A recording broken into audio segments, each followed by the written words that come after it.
തലപതി വിജയുടെ ജനനായകൻ സിനിമ ലീക്കാക്കിയമാരെ പൊക്കി. ജനുവരി മാസം പൊങ്കലിന് റിലീസാവേണ്ട സിനിമയായിരുന്നു ജനനായകൻ. എന്നാൽ ഇലക്ഷൻ കാരണം സിനിമയുടെ റിലീസ് മാറ്റിവെക്കാനുണ്ടായി. അതിനിടയിലാണ് സിനിമയുടെ HD വേർഷൻ ലീക്കായത്. ഒരു ഫ്രീലാൻസ് എഡിറ്ററാണ് ഇത് ചെയ്തിരിക്കുന്നത്. എഡിറ്റിംഗ് റൂമിൽ വെച്ച് പെർമിഷൻ ഇല്ലാതെ ഒരു ചെറിയ ഫുട്ടേജുകൾ എടുത്ത് അതൊരു പടമായിട്ട് അവർ തന്നെ എഡിറ്റ് ചെയ്ത് പിന്നീട് ലീക്കാക്കുകയാണ് ചെയ്തത്.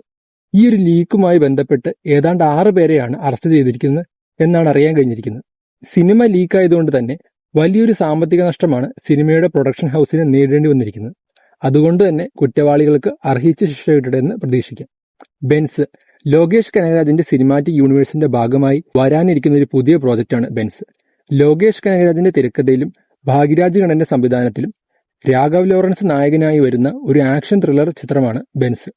സിനിമയിൽ തന്നെ മലയാളികൾക്ക് ഏറ്റവും പ്രതീക്ഷ തരുന്ന ഒന്നാണ് നിവിൻ പോളിയുടെ ഒരു വില്ലൻ റോൾ.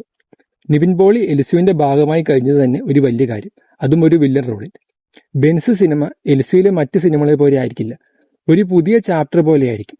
സിനിമയുടെ ഭാഗത്തു നിന്ന് ഒരുപാട് പ്രതീക്ഷകൾ തരുന്ന നിവിൻ പോളിയുടെ ഒരു പ്രോമോ വന്നിരുന്നു. സിനിമയുടെ ഷൂട്ടിംഗ് ഉടനെ തന്നെ ആരംഭിക്കുമെന്നാണ് അറിയാൻ കഴിഞ്ഞിരിക്കുന്നത്.